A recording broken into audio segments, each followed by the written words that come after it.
বিসমিল্লাহির রহমানির রহিম। আমার কিছু কথা মনে পড়ে গেল। ফেসবুক লাইভই দেখছিলাম, টিকটক লাইভই দেখছিলাম যে একটি লোক আসে বলতেছে, চাচি আপনাদের কি এই দুধ আছে?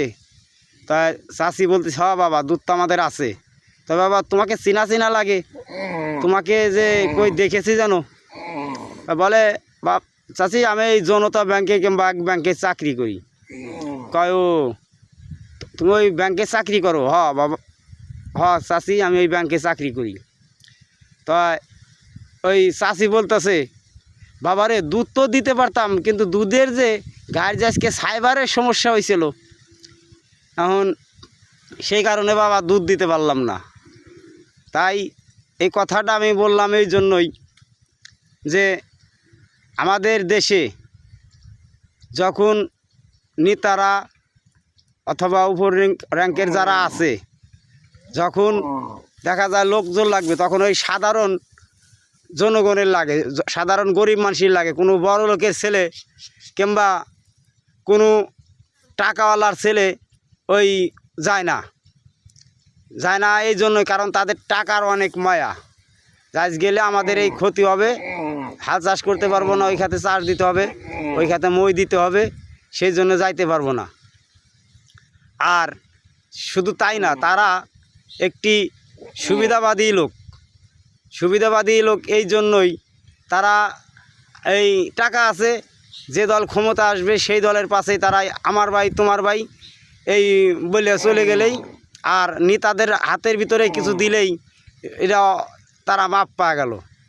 কিন্তু লাস্টে দেখা যায় যে গরিব এই ব্যবসা বাণিজ্য ছাড়িয়ে দিয়া দলের মায়ায় অথবা নেতার মায়ায় যা সারে ওই জায়গা পড়ে থাকে, অথবা যায় অর্থ সম্পদ নষ্ট করে ছেলে মেয়ের মুখে ভাত তুলে দিবে, ভাই বোনের মুখে ভাত তুলে দেবে, সেটা রেখে চলে যায়।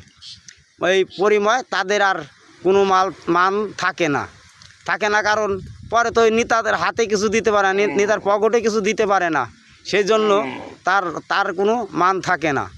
এই জন্যই আমি বলছি, আমি দেখেছি এই 24-এর আগে 18 থেকে শুরু করে যে কয়টা ঢাকা শহরে, রাজশাহী, ফরিদপুর, বরিশাল অথবা বগুড়া, এই সবখানেই কম বেশি গেছি, তখন নেতারা ফোন দিত, কিরে যাবি না?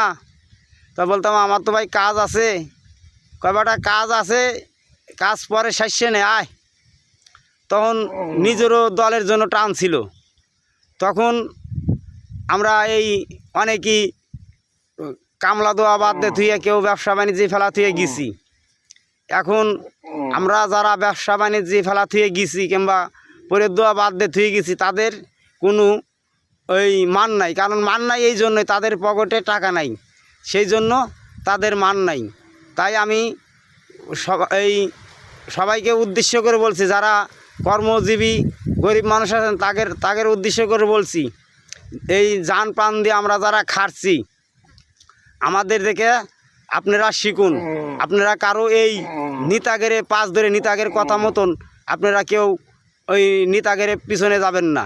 এই বলে আমার কথা শেষ করছি। সবাইকে ধন্যবাদ। আমি যদি কারো কথায় ভাষায় ভুল ত্রুটি হয়ে যায়, আমাকে ক্ষমার দৃষ্টিতে দেখবেন।